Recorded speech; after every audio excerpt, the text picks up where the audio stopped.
The subject of this symposium is dealing with one of the key challenges in recent times: how to find an acceptable and sustainable balance between the usage of soil, sometimes including biotechnologies, and the ever-expanding urbanization. A challenge that is neither limited to Switzerland nor to Europe, but has a worldwide dimension.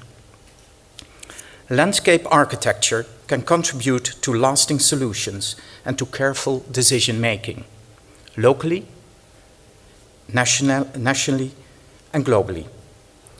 International cooperation in this area is a prerequisite for shaping a future in which sustainable development and quality of life can be guaranteed, not only for us, but also for the generations to come.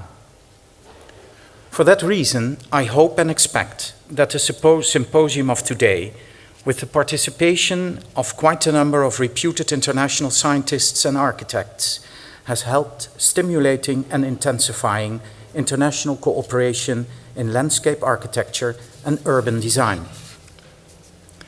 Referring to my home country, the Netherlands, and my second home country, being Switzerland, more than 2/3 of the population is living in urban areas. The rapid expansion of the urban population worldwide led, and still leads, to an increase in constructing activity with accompanying, often negative, consequences for public green spaces in built-up area.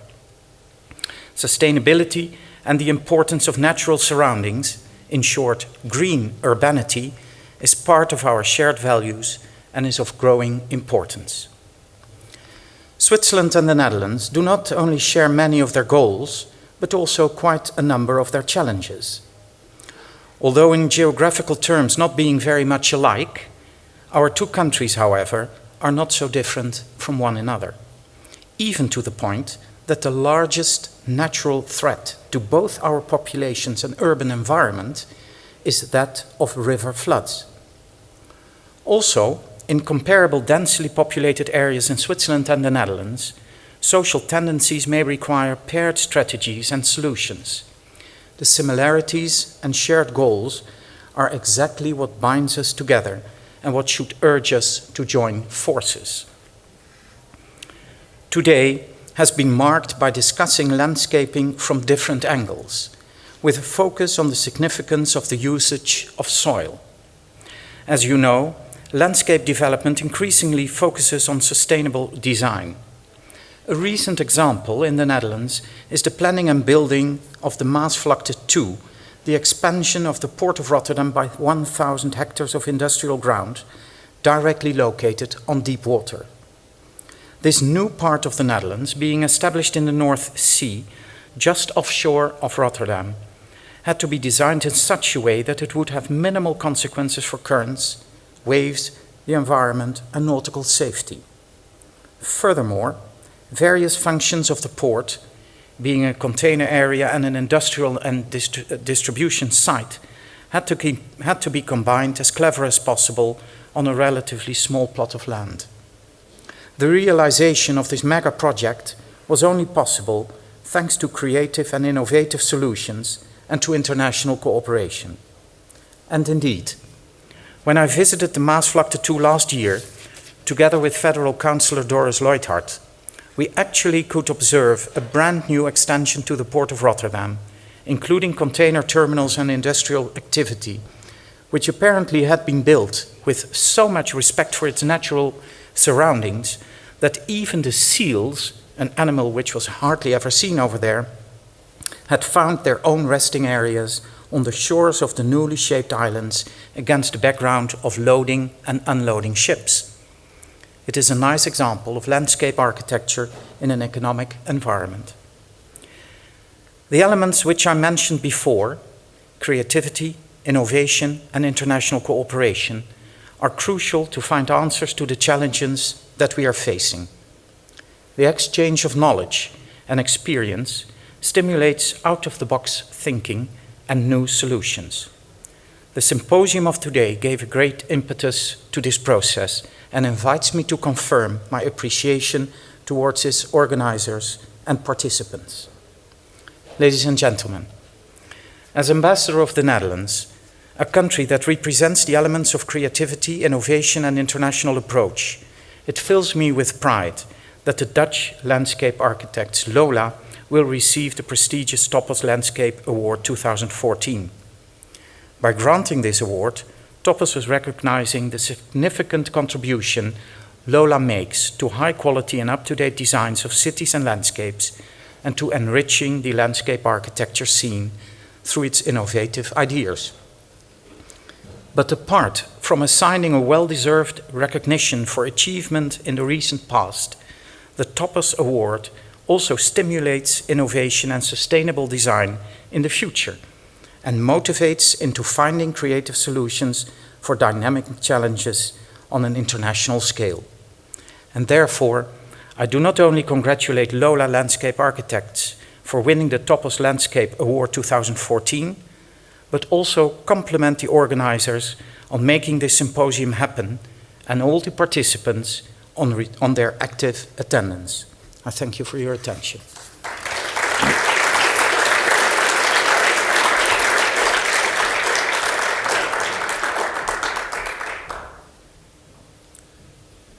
Thank you, Ambassador. As I said, I'm pleased because this shows the interest in landscape architecture, and we from Topos, we can really say that we followed the Dutch landscape architecture since Topos was founded 22 years ago. We had another prize winner, it was Karas and Brands from Hilversum, and we had today Schäfer from West 8 and West 8, and we followed his work from his very beginning. So Topos and West 8, we had about the parallel career so far, with only one difference. He's making profit, we don't. At least I think that he makes profit. Well, now I'm going to introduce the award winners. This is LOLA from the Netherlands and not from Sweden. As you know, there's another firm called LOLA, Landscape Architects from Sweden. These are 4 ladies. So we had to choose, but then we thought Lost Landscapes, this sounds quite interesting. Let's see what those guys are doing. And I feel pity that the others, they left. In 5 years, they really will be very angry that they left at the start of the career, of the breakthrough of LOLA, because the Topos Award always goes to firms, they are already known, but the next step will come, and then next time maybe this place would be sold out. So sorry that they are kind of ignorant, but most of them have been architects. Okay, I'm going to entertain you a little bit and tell you about this firm LOLA, as far as I can speak a lot about them. Since the award, first I will introduce the award. Since 2002, the Topos Landscape Award has been conferred annually by the editorial team of the journal Topos. The award is to honor a landscape architecture practice that has made significant contributions to high quality and up-to-date designs of cities and landscapes, has enriched the landscape architecture scene through its innovative ideas, and whose work has come to be representative of the best of contemporary landscape architecture. The Topos Landscape Award aims to highlight that the landscape architectural challenges of our time are characterized by a lively dynamic and display a wide range of facets. Past awards have gone to Stig Lennart Andersen Steinestyr from Copenhagen, Karas and Brands from Hilversum, Grossmax from Edinburgh, McGregor and Coxall from Sydney, Stoss Landscape Urbanism from Boston, Antje Stockmann from Hamburg and now Stuttgart, and Taktik from Brussels and Paris. The last year's award, in a deviation from the criteria, was not given to a young practice, but to a successful landscape architect of international standing. It's Peter Latz from Kranzberg, near Freising, near Munich in Bavaria and Germany. And Peter Latz will receive the highest award we have in Germany is the Ludwigskell Ehrenring. End of this month, I think, is the 30th in Munich. Who has time to be in Munich? This will be quite an award ceremony. So the Topos Landscape Award 2014 will be presented to landscape architects LOLA, Lost Landscapes from Rotterdam.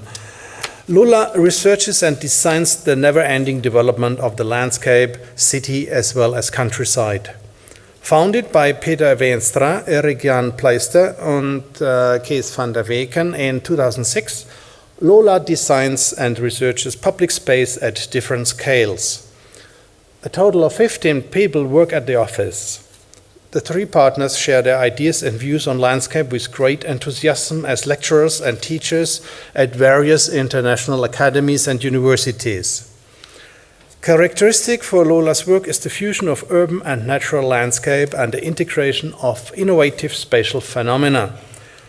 From our backyards to regional extent, they design green urbanity, maximize the accessibility of the landscape, and enrich our daily environment. LOLA's goal is to recognize new design challenges at an early stage and to propose creative solutions. Every project is approached as a unique part of an endless landscape. If you have a look on the very interesting website, which is already full of realized projects and projects to come in the pipelines and ongoing projects. They have some they started 10 years ago nearly, or 8 years, and now being built and completed. On this website you will find 3 major guidelines. I'm going to introduce it shortly. Green delight. The global transition to a green economy is changing the way we look at things. This sudden green self-consciousness is emphasized by the search for compatible renewable energy, but also leads to a renewed appreciation of our natural surroundings as an indispensable part of our everyday lives and an increasing crave for green delight. Phenomena. Landscapes are liquid. Especially in an urban context, our landscapes change rapidly. Urban expansion, technological progression, new politics or cultural expressions, they all manifest new landscapes time and time again. The goal is to recognize new design challenges at an early stage and to propose creative solutions. This conceptual approach creates a synergy between design and research and leads to more thorough designs, applicable researches, and contemporary solutions for an ever-changing landscape. Third, endless.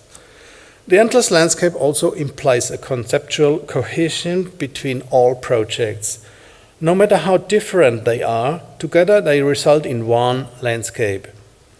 The navigation bars of LOLA's website are designed as endless landscapes, as you see if you go to the page. LOLA received 2013 the Maaskant Award for Young Architects and decided to use the prize money to finance a book.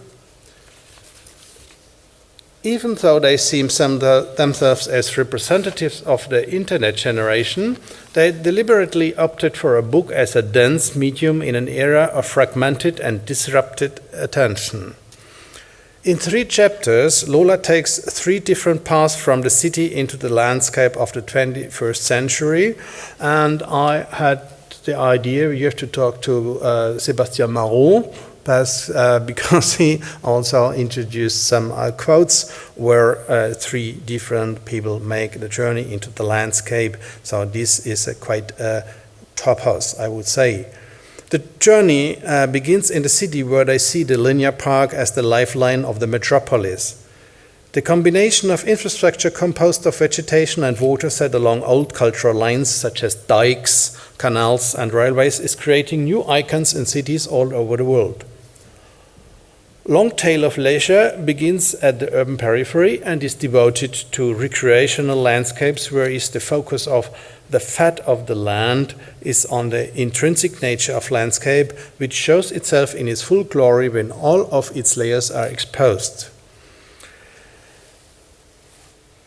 LOLA manages to embed their project within a context that describes their approach and perception of landscape, whilst at the same time they encourage thinking about the relationship of man and landscape. And just now, LOLA received another award for the book I just mentioned, the Lost Landscape book from the Deutsches Architekturmuseum in context with the Frankfurt Book Fair, which is just right now. And I think tonight they will be presented the award in Frankfurt, but they are all here. They preferred to be with us. I am very honored and pleased about this. Thank you. They all came here to make an excursion with the firm. So, just mention another book which come out the 15th of November, pretty soon, featuring the first comprehensive mapping of the Dutch dike system. LOLA's book, Dutch Dikes, out soon. Have a look if it's interesting for you as well. In this book, based on the first dike map of the Netherlands, the Dutch dikes will be for the first time described, interpreted, and portrayed. And Topos is proud to present the Topos Landscape Award 2014 to LOLA, with assistance of a quote of the famous Dutch plantsman and planner Piet Oudolf. He said, and this quote is printed on your book so you know it, but we can mention it here because I think it's the truth. LOLA is on par with the world's most renowned landscape architects and at the start of a bright future. So, for this reason, you will receive the Topos Landscape Award 2014, and I think we should honor all of you because you made the long way here to Lausanne, and I give you your name in the best possible way because my Dutch is not good, and maybe you just come up here, line up behind me or here in front of the screen, because then we will present a little trophy to all of you, and let's do like that. And I also may ask the ambassador to join us then for the ceremony afterwards. So please, Brigitta van Weeren.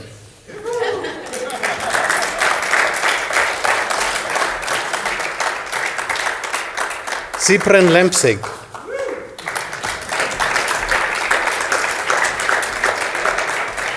Marit Noost.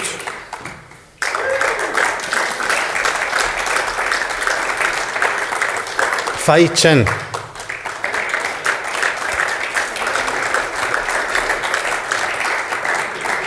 Jan Eiting.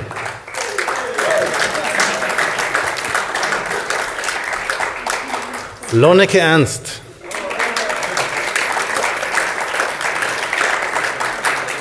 Nathalie Tau.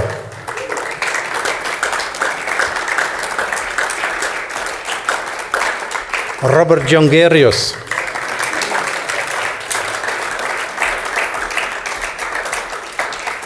Erika Kladova.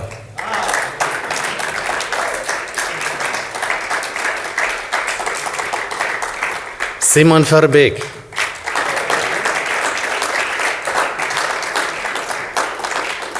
And now the founders. Erik Jan Pleister. Who's her? She's not on the list.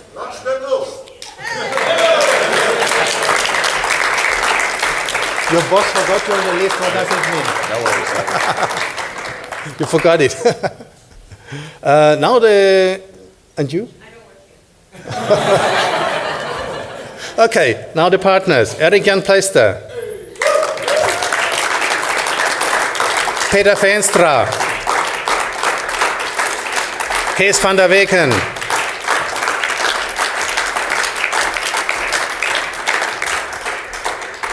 Mr. Twaalfhoven, if you might join us here for the presentation. I think this is an honor for the LOLA people. Oh, it's a big firm. So, does it fit on a picture? Yeah, well, if they have Fischer, eh? So, we here is present the Topos Landscape Award 2014, presented to LOLA Landscape Architects, Rotterdam in Lausanne, 8th of October 2014, Topos.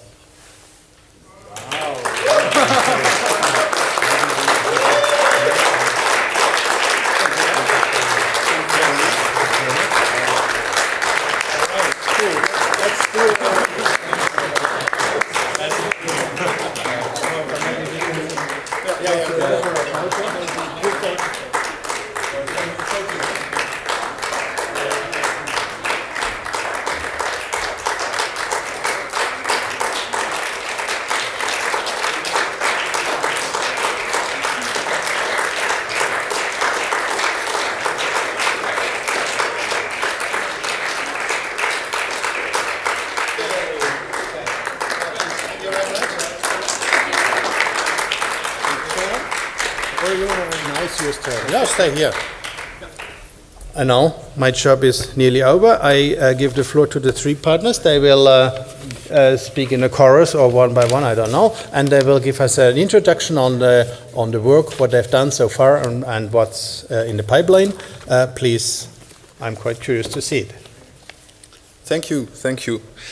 Yeah, it's an honor. It's fantastic to get the plaquette. We'll hang it on the wall above our desks. Also nice to get the speech from the ambassador. I was kind of impressed by his knowledge about landscape. I wonder if that goes for all the fields he's talking for. But,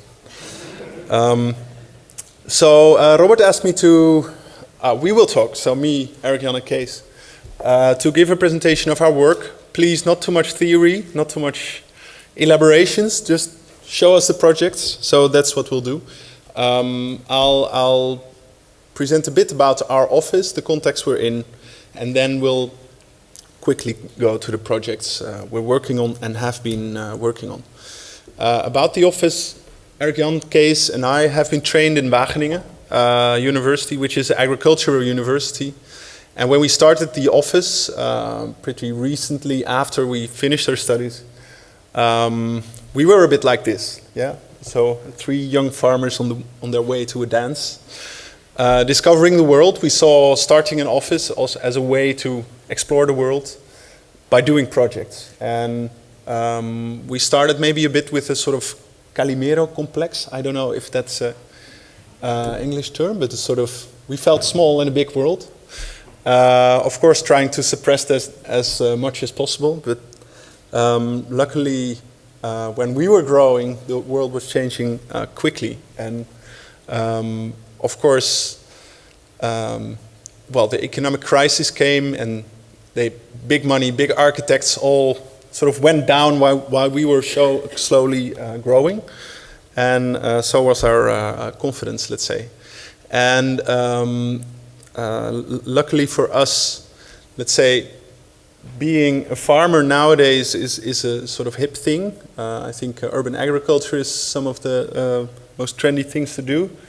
And sort of the position of landscape architecture has completely changed in our environment. Slowly we grew. I'm very happy that we were here with the whole team. We are here with the whole team. Through time, many people have joined us and left us. That's a collage of them. And as we were working on projects. Robert was already giving a good introduction, so I can skip this. We made a book. We're a bit disappointed it was not for sale on that table over there. But we brought a couple of copies and, well, 3, 2? 5. Okay, so 5 copies are for sale later. To describe our times, we well, summarized it as a green revolution, as a positive thing. We have enough revolutions at the moment. I think the green revolution is slightly more kind and pleasant than the others. But it's a time that a lot of energy goes towards a more sustainable way of living.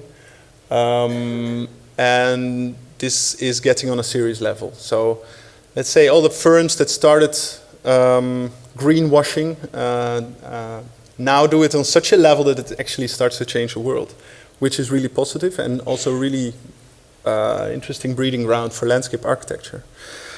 It's not the first time we talk about a green revolution. The first one was in the 60s, and it was a term coined to describe the introduction of genetically modified crops, pesticides and monocultures in the second and third world.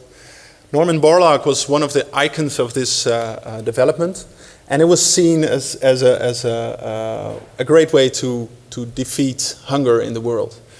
Here you see a quote, one of his best quotes, I think. You can't build a peaceful world on an empty stomach. And of course this was done with the best intentions, and I think it had a good influence on the world. At the same time, this very green revolution led to a lot of the challenges we're facing today. Depleted ecosystems, polluted water systems, and so on. And explosive birth rate in some parts of the world. And the second green revolution we're in right now has a lot of the things we have to do is to actually solve the problems caused by the first green revolution. Somehow green 2 times means something completely different. But in both cases, green is good, let's say. And that's a terrible thing and a good thing at the same time, and I think we have to use that for the best. But it was the first green revolution was a very rational approach towards the landscape, and of course there was a counter movement of this machine approach of nature and our environment. In the 60s, here you see Roel van Duin, which was one of the Dutch well-known types that built a rooftop garden on his own car, and did this as a sort of advertisement for the Kabouterstad, which was a political party in Amsterdam, which means like gnome city. And for him, the gnome was a symbol for the harmonious relationship between man and nature, and the battle against the systems and technology. So somehow, let's say, technological advancement on the one side leads to a counter-reaction on the other side, a romantic counter-reaction, and somehow these 2 worlds don't come together. And I think also earlier today we found this polarity in some of the discussions there were, which in our eyes are a bit fruitless and unnecessary in the end. Our generation, this is Sean Parker, he's from 1979, 1 year older than me, year younger than you, 2 years younger than you. Napster, Facebook, it's one of the front runners of internet technology, and this is his wedding picture. What we see here is that one of the protagonists of this new economy of internet revolution is celebrating his crave for a romantic experience at the same time. So here you see his wedding picture. This was the wedding party. The setting was specially designed by one of the set designers of Lord of the Rings. And they did it in a nature reserve. And so these are photos, and they said they did it out of love for nature, to express their love for nature. These are photos used for the lawsuit that followed, because it was a very protected nature area, and they didn't apply for any permits, and they had a pretty severe, they caused a pretty severe damage to this nature area.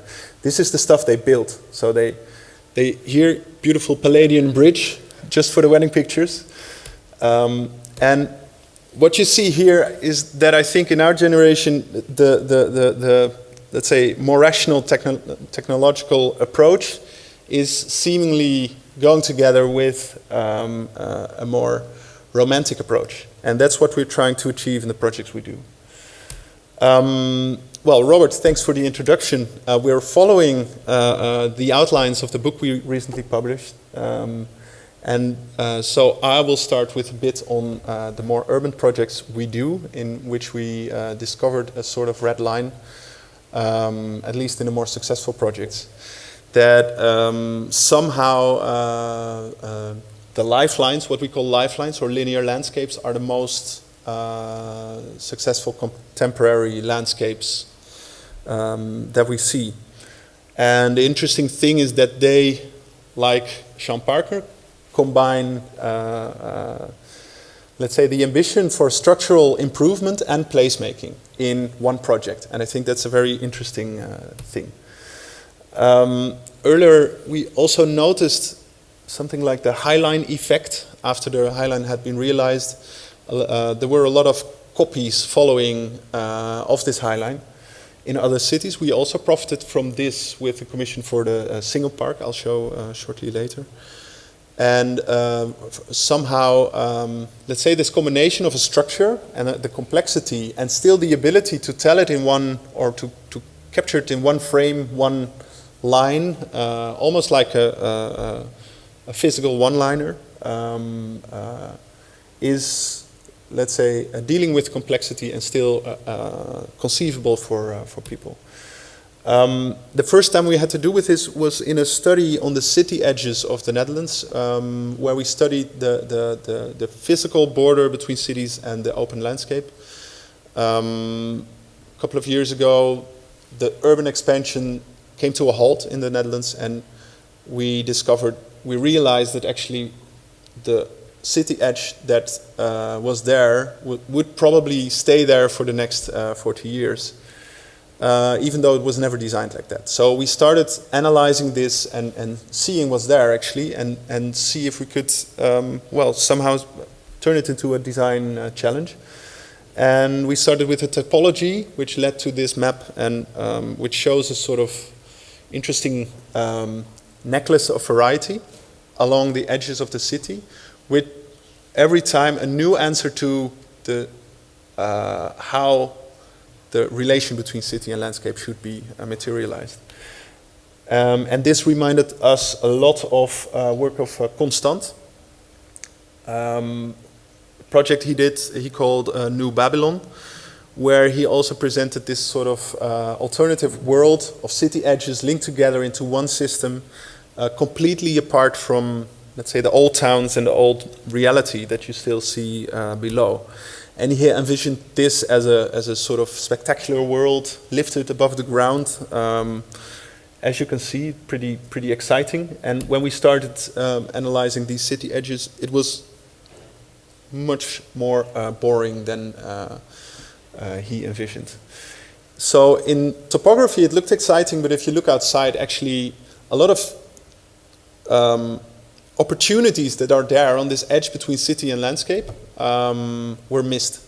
So you could have best of both worlds. Let's say you could have the thrill of the inside and the outside. You could have the thrill of the sequence of the different landscapes you're going through. But yeah, it's not there. So when we started on a competition for Leiden, we brought this inspiration and try to turn it into a project.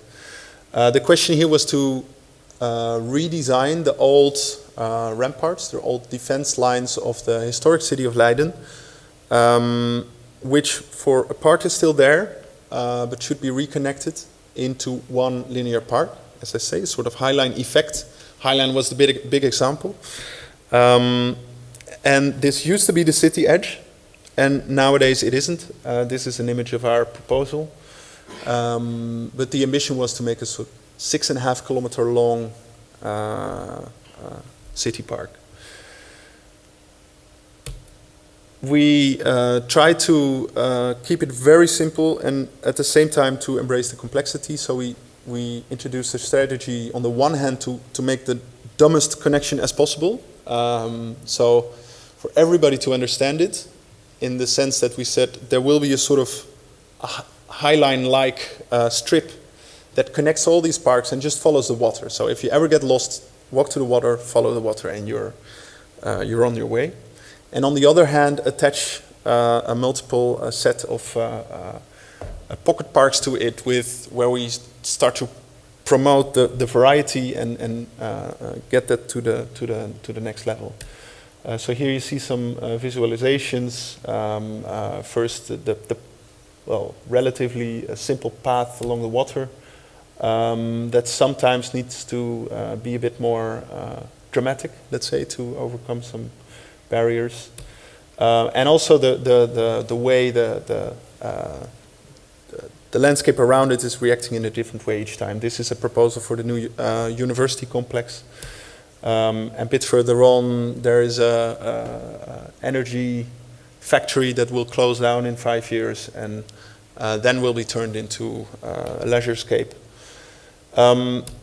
The interesting thing is that this is a project we're now working on for the next 10 years, I think, as a supervisor to really implement it. So I hope next time we can show some realized images. Robert also introduced already the book, Dutch Dikes. For us, that's also, the dike is for us also a linear landscape, and maybe the first linear landscape that ever existed. And also probably the most valuable innovation that ever came from the Netherlands. So this concept of the dike has been developed through time enormously, and we try to capture that innovation in the book. And here I'll show some images. We see this dike system not as a purely a structure, but as a biotope on its own. It's meant for living, it's meant for working, it's meant for recreation, and it all coincides, and it's a very fine-grained landscape, which is really interesting and connects city with landscape. And we try to capture that in this sort of images where we start from the eye-level perspective and then slowly go to the bird's eye perspective. And these are just 3 examples of these dikes. More in a rural setting, these the more serious defensive dikes, the Haringvlietdam. And here you see a map of the dikes in the Netherlands. As you can see, they're widespread. These are only the dikes, and only by looking at the dikes you see clearly the shape of the country. And also in the most inhabited part of the Netherlands, this network is so dense that everybody has to do with it. It's everywhere. And it's all connected, even in the city. It's a network that brings you outside of the city.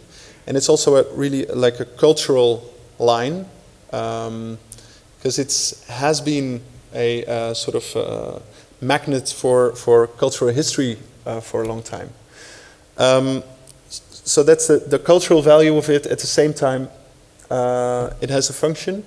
Here we overlaid all the floods that have taken place in the history. And the red dots you see are all the villages that have disappeared through time, not there anymore. And so you see it's a history of drama, let's say, this dike system. And on the other hand, this hasn't stopped. This is a risk map. We're able to show it here. I'm not sure if it will end up in the book, because the ministries are a bit scared of showing this.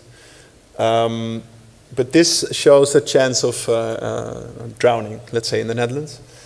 And again, you see that the risk is overlaying has an overlay with the most dense part of the country. So it's a serious thing that will need investment in forever in the Netherlands.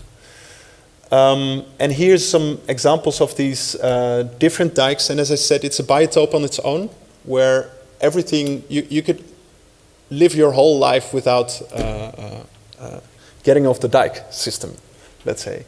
And there, I think, is also the potential of it that for future urban development, this is really an interesting system in a sort of serial monocultures that are laid throughout the metropolis.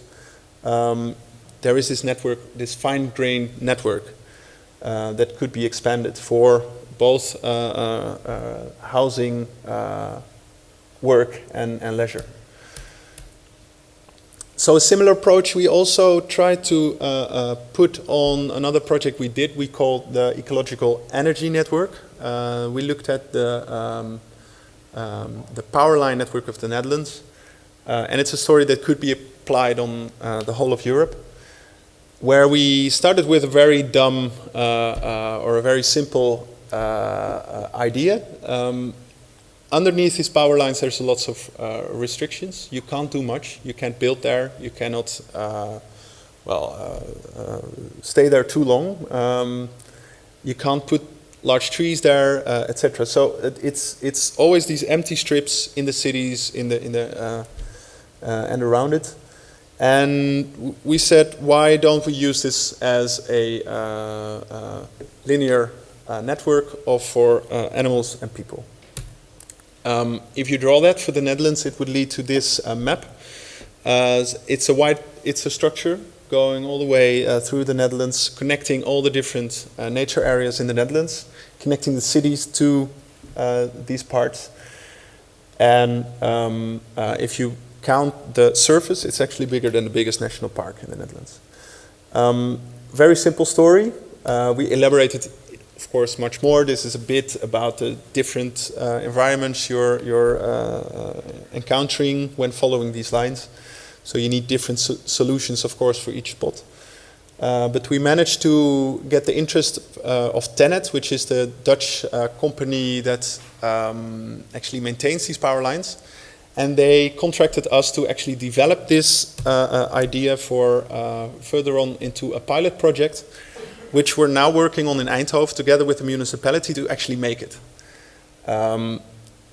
Well, we're not really far with that yet at this moment, but everybody's really serious, and I think we have a good chance to realize it. We were actually surprised by the success we had with such a simple idea. Like normally, it was also, we came up with it in well, a day, let's say. And it gained a lot of attention. We even got a fashion award for the idea, which was also interesting. And normally you work on the idea for 2 months, and nobody hardly ever notices it. So probably it also has to do a bit with this linear approach, and somehow everybody understands it. And we had a similar experience of this in a park competition we did in Moscow, where we got the 3rd prize, but they actually want to steal one idea that we had in our proposal, which again was a linear concept. It's for Park Sokolniki, which is the biggest park in Moscow. It's like a green lung in the city. It's already there for 200 years and now needs to be redeveloped. And as part of that, there is this radial structure of lanes going through a forest. And part of our proposal was to redo these lanes in a sort of more recognizable way. And for one of them, we had a special idea to actually take an existing complex of greenhouses and to regroup those along a line, along one of these axes, which would create a greenhouse of 2 kilometers long, and we said would be the first winter promenade in the world. Which is interesting, I think, for Moscow, because there half of the time it's freezing. So in a way, to be inside and still be able to walk is an interesting experience, we thought.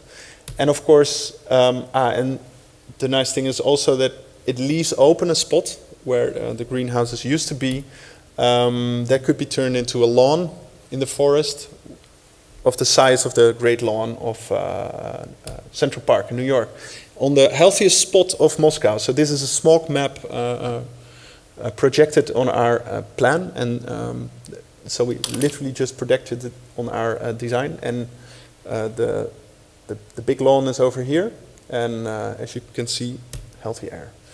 But then getting to the greenhouse, we envisioned it as a place to grow fruits, vegetables, trees, plants for the park, for consumption. And again, at the same time, it's a experience, and from going from one crop to the other through the greenhouse of 2 kilometers. And well, who knows? They say they want to realize this. Let's see where it gets. That's the end of my linear story, and now I give the word to Kees.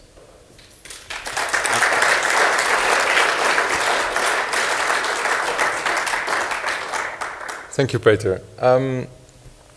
My section is about, let's say, when you go out of the city into the countryside, what are you going to do there? Because we sleep in buildings, we work in buildings, and most of the times that we're out in the landscape, apart from farmers who have to work there, most people are there for leisure activities. And they have become increasingly diverse. And we feel that we are in a time frame where we have to kind of update a lot of those landscapes, and especially those who are very much only for the purpose there of leisure and recreation. The first person who ever probably undertook, let's say, a leisure trip was Thomas Hiram Holding. This is just after the Romantic era. And he wrote the first guiding book on camping. And he was very much inspired, of course, by the pioneers and the explorers in the States, and he followed in that track. But he did it purely for leisure, for pleasure. And in the meantime, let's say, what we now consider camping has diversified intensely, and it has in some ways also created a form of mass tourism, where in the old days only the elite had the time left to do something for fun. Now we have, all of us, a lot of spare time at our hands. And in the Netherlands, a lot of these recreational areas, which are especially planned for this purpose, they have developed into, let's say, a quality which we very much relate to as fish and chips. So it basically caters for the mass. Everybody likes fish and chips every once in a while. But at the same time, you would like to have a little bit more diversity than that. It's almost like ecology. So the long tail of leisure is really only actually a graphic. It's about that in the, let's say, in the time before the information age, it was very much focused on only a few choices you would have. And it is, let's say, the biggest surface of this graph on the left, the head. And the long tail is the part which in surface is just as big, but is very much the niche. These are the smaller activities, the smaller groups of people. But if you would kind of add that up all together, you would get an even a bigger amount of the market than just the mass, where everybody is focusing on. This is something that also is the, let's say, the business model for Amazon, that provides also small amounts of books for very specific groups. But altogether, because of the internet possibilities of sharing information, they are able to make a huge turnover, not only on their bestsellers.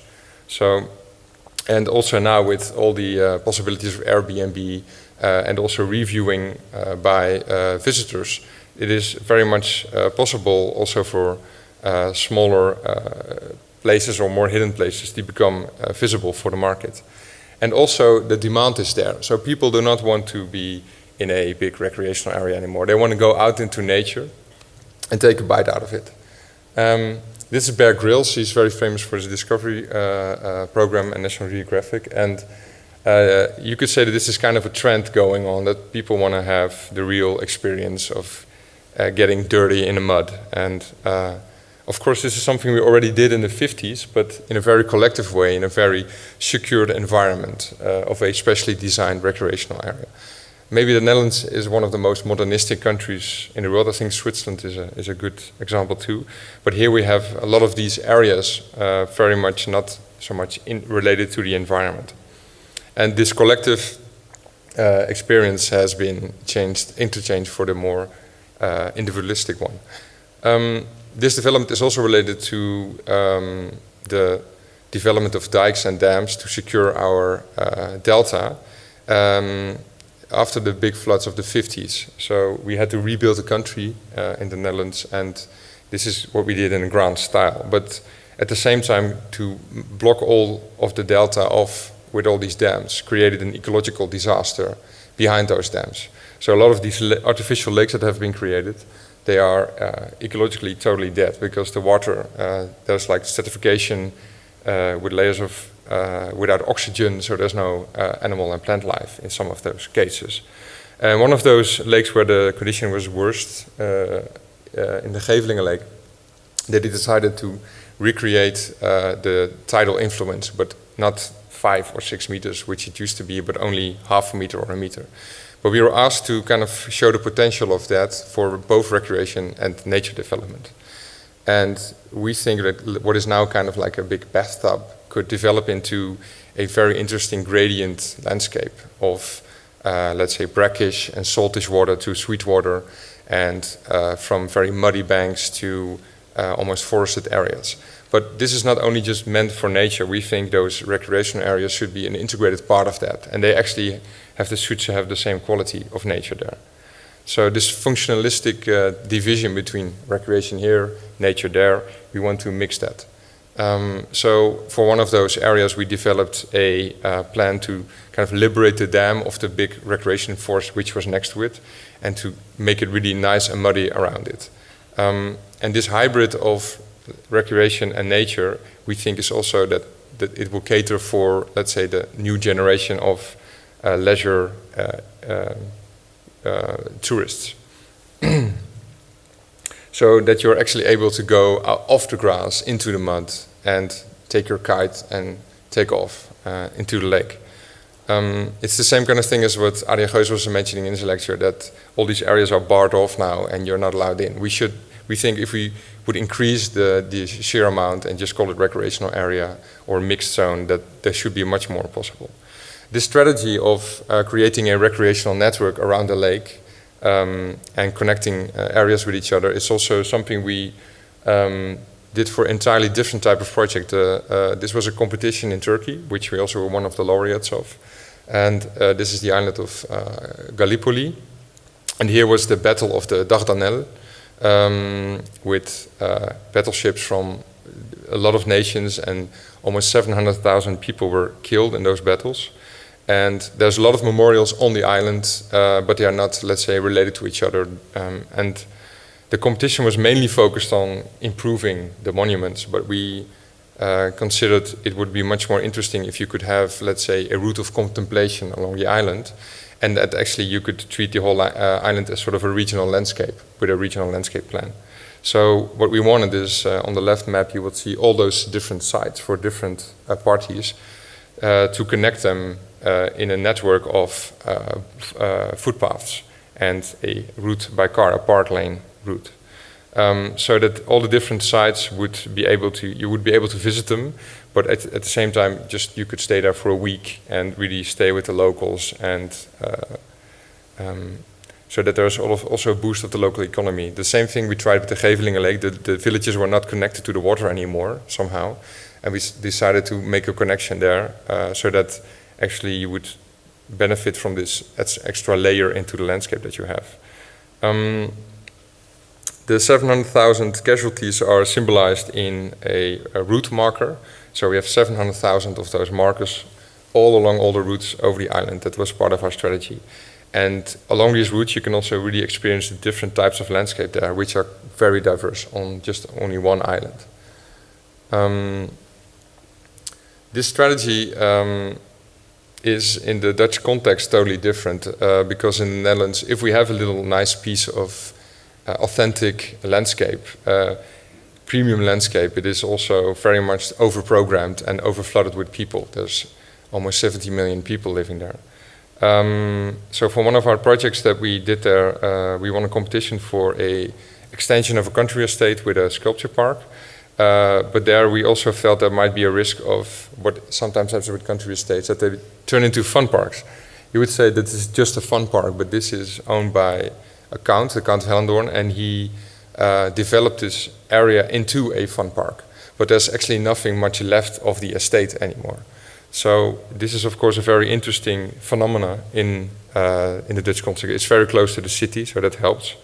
But for our project we thought, okay, we should kind of go in a different direction, and how can you still connect to the surroundings and still make a specific identity that relates to the country estate.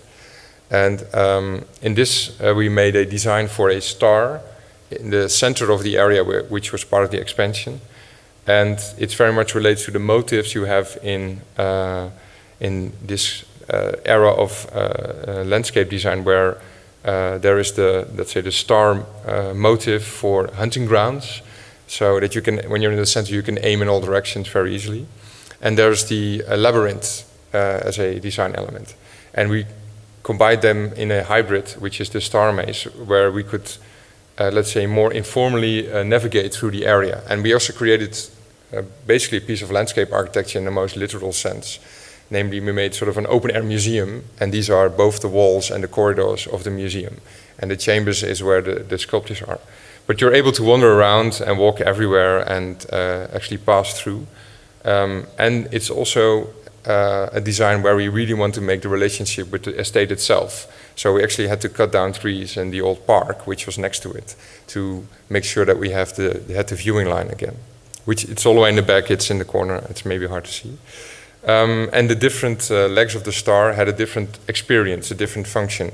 So a viewing point, or it's actually one side where you can go into the swamp around it with your boots. And it's also kind of a growing strategy. We thought it would be good very much as a landscape architect to focus on a strategy for working with planting, because before you have this result, of course, it takes some time. It's a slow profession. But then again, we already broken the ground, and we're very proud that Piet Oudolf made a series of gardens in our design. So he's already been there planting those gardens with the gardeners. And this is one of the hills there. And very much the intuitive way to wander around this site is a kind of liberty we're trying to find in the Dutch context. And I think Eric can even elaborate a little bit more on that in his section on the fat of the land. Thank you very much. Well, it's the last piece. I won't make it long. I understand it was a long day. Also, we don't divide everything in three. We actually also do things together. So this is just because we all want to say something. The last piece is actually about nature. Nature is something we work with all day. It's actually, it's the soft side of landscape architecture, soft side of architecture, I sometimes say, and nature is our medium, it's our material. A lot has been said already about nature this morning, about that the Dutch have a slightly disturbed relationship with nature, living below the sea level in a country that has been made by man, actually. Yeah, and what is nature in our lives? We, as an office, try to take a position in that, try to take a stand in that. And what I'm going to show you is actually the result of a constant research, you might say. It's a series of experiments. And what is interesting is that, there's an analogy with the rest of the world. On the left you see Brad Pitt. When we started our office, he had clean cheeks, he had a perfect haircut, he was, perfect in all ways, you almost might say. And during the work of our office, his hair grew. He just let go. He started not maintaining his beard. He started not cutting his hair. He let go. And this is actually a way, you might say, it's also an approach to nature. Approach to nature that we very much also pursue. Letting the nature go, letting it find its own way. You might argue that nature is actually better off without us. But on the other hand, we also need nature. We need nature in our daily lives. So that's like a nice contradiction in there. Nature doesn't need us, we need nature. How can we combine the two necessities? One example, one experiment is actually this one. This is a proposal for a national park in the Netherlands. And it's a proposal actually to bring the visitors more and deeper into this national park, because the Dutch sometimes you actually cannot go into nature anymore because of the barbed wire, etc., as Adriaan already told indeed. But Dutch people also don't really know how to get into nature anymore. They're kind of afraid of it. So this series of ponds, artificial ponds, is actually a way to attract people into nature. It's kind of a strange thing, but it works like this. A pond is, of course, you might say a natural collection spot. Birds, fauna, they go drink there. So it's from a flora and fauna perspective, it's a high density area. When you would be riding your car on the highway, this is what you would see when you would pass the national park. A pond, hopefully with birds, and hopefully it might trigger your curiosity, and you go out and about into the mountain. Hill, I actually must say, it's a hill. And you know, if you go out early enough and you be quiet, then you might see this deer drinking in this pond, and you might have a sublime experience, a positive sublime experience, something that you will never forget as a Dutchman. And as a result, you might get interested in nature more than you did before. You might support it, you might, you know, put value to it, which we think is really important for the future.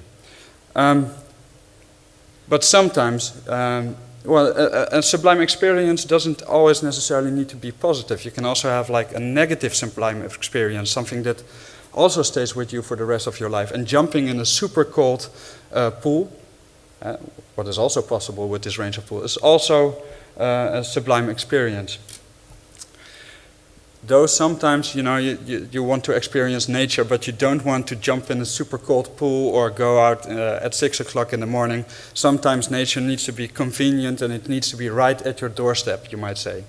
So we have a series of nature works developed. And these nature works are actually artworks that you can implement into the urban system. And these artworks, they combine high-density ecology, high-density nature with, art or furniture, you might say. This, for instance, we call an animal tree, and it's a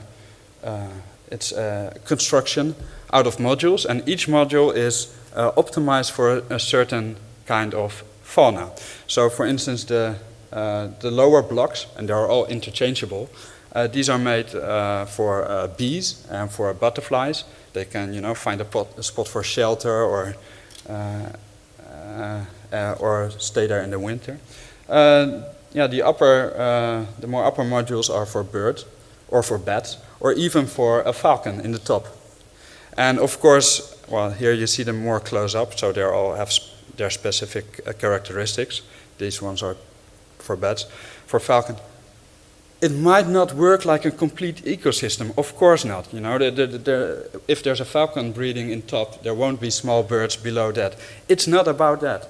It's about bringing nature close to people. When there is a falcon breeding in this animal tree, it's success, because people will see the tree, will see the falcon, and they will get interested. It will trigger their curiosity in nature.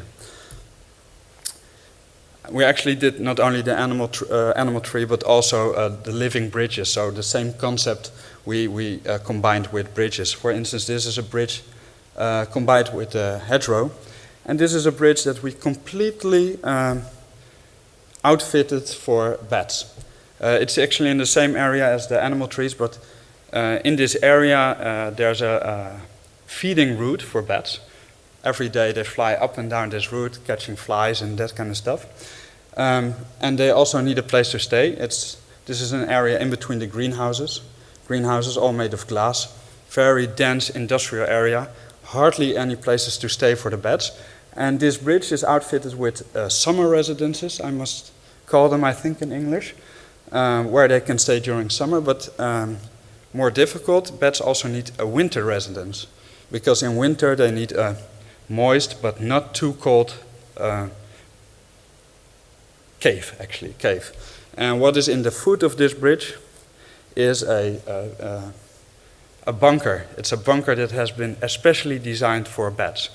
I think that's kind of special. It's a bridge, of course, a bridge for people. They can cross, they can walk from left to right, but it's more a bridge as a house for bats.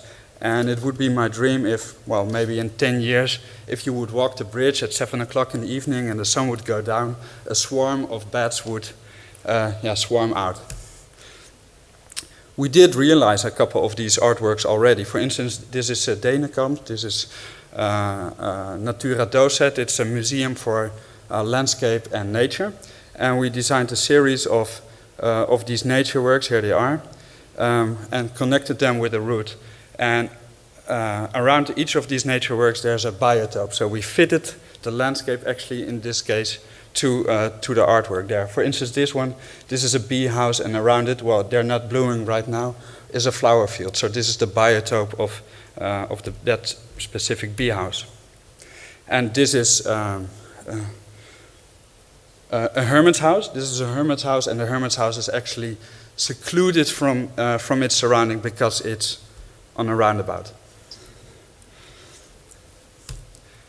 Another way to connect actually with nature and to integrate into nature with our projects we show in House with the Heads is a pretty simple concept. This House with the Heads is in the city center of Amsterdam. It's a monument. And in this monument, a new library will come. It's a really special library with 20,000 philosophical books on hermetics. And hermetics are all about the circle of life, you might say. Circles and mysticism and secrecy is all really a big part of this philosophy. And they asked us to design the garden. And, well, we came up with the idea to design the garden as a circle, basically. But then a circle, a secret circle, that you would only see from one point in the house. So the second floor, this is the floor where the library is. And from one specific point, you can see the perfect circle. Like a secret, a surprise, a sublime experience. It would look something like this. And not only would you have the perfect circle there, but you would also reflect the sky. So this is kind of like the nature in this project. A nice sidestep is that, of course, well, the circle is in reality an oval. That's the whole perspective joke that we're making here. But we had to convince the client that that you would actually have this experience, this circle on the second floor, this special spot. And we knew that he had an iPhone. So what we did when we came there to pitch the idea actually is bring with us an iPhone model. And we said with him, okay, do you have your iPhone? Well, bring it out. This is the window. If you can take with your iPhone a picture through the window, you see a perfect circle. And he took a picture, and this was his picture. So, point proven, and we got the job. Well, just the last couple of slides. Nature for us is also about abundancy. There are so many species, there's so many variety in the world when it comes to nature, and actually sometimes we feel the need to integrate this all into our daily experience. Even when we're talking about invasive species or not, nature decides itself how to deal with the climate and the places it grows. We are actually not against invasive species. And for instance, this is an example. We got a commission, or no, it was a competition where we got a third prize, I think, a second prize, where we designed a garden for the UN campus. And we tried to make a garden that actually incorporated plant species from all of these UN countries. So each country had its own species in this garden. And maybe some of these species would overtake other species. For us, that was kind of like the process of democracy, you might say. But the goal was basically to create a garden where you could experience a Caravaggio. So where you would be totally overwhelmed with the textures, with the species, with the colors, with everything there in sort of like a chaotic way, that it would impress you in such a way that you would be dazzled and maybe for a week, have a kind of like tripping experience from this garden. A phenomenon that was described when Japan, for instance, back in history was discovered, the gardens of Japan. Nature is also not only about seeing, and it's not only about green, it's also about triggering all the senses. So, for instance, smell, or for instance, touch, but also hearing. And one of our experiments that we're actually still continuing is how to integrate sound into design and into landscape experience. And this discovery mainly focuses on the different sounds leaves make. Some of the leaves, like poplars, they rattle when they're in the wind, and other leaves, they make a much softer sound.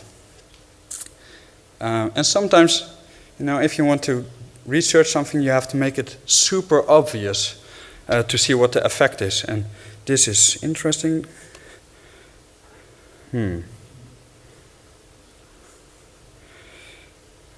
Oh, wrong slide. This is There was a movie here, and now I can't find it. Brigitte. Sorry.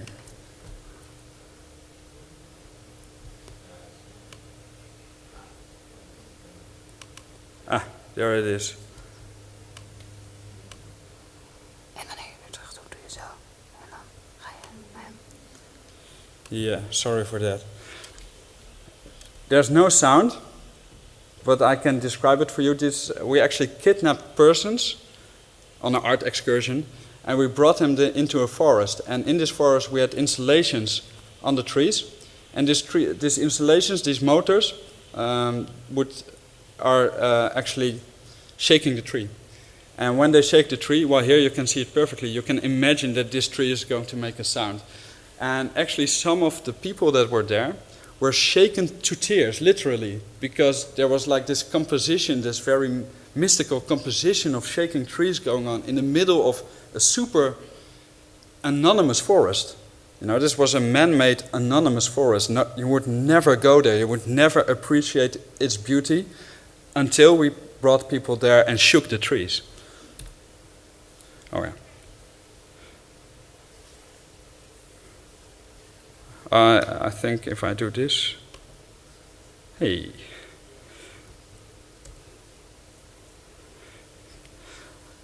Later on, this was a mobile, a temporary installation, and later on we made a permanent one, which is just on the border with the Netherlands. And this installation, this is just after it was realized.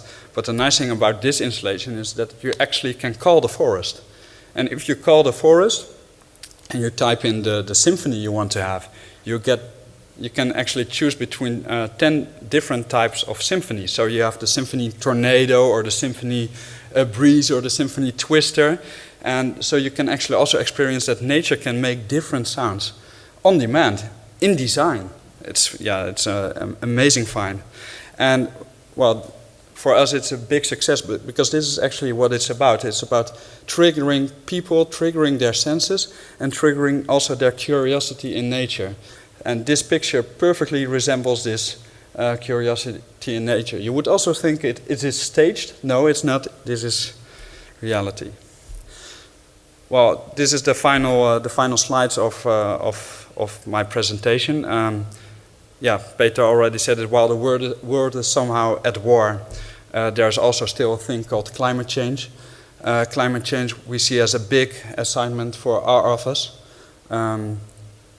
With small projects, with big projects, with linear parks, but also with shaking trees. We make an effort to make a positive contribution actually to reducing the effect of climate change, or at least dealing with climate change. This is another idea of ours, but it was in the news last week, which we find is a really good example that it also can be really simple. For instance, you know, just transforming old-fashioned telephone booths into solar chargers. So here, instead of calling, you can charge your phone with a simple cell on top. It's a nice idea with big effect, and it's also an action.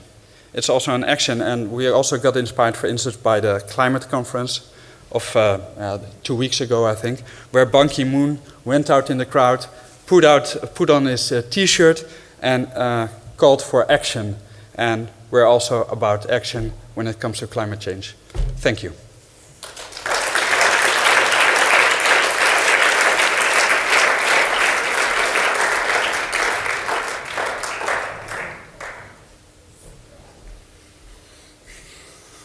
Okay, thank you very much, the team of LOLA. I think there is a lot to come. You deserve this award.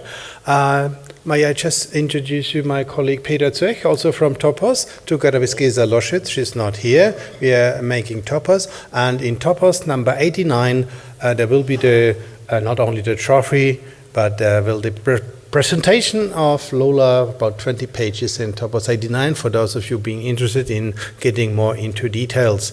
So this was my part, and I think thank you very much for the audience, for the patience. Thank you for the École and Archizoom for hosting us here for this Topos Award. And now that's done, my part, and Cyril for the last housekeeping remarks. Goodbye. Thank you very much.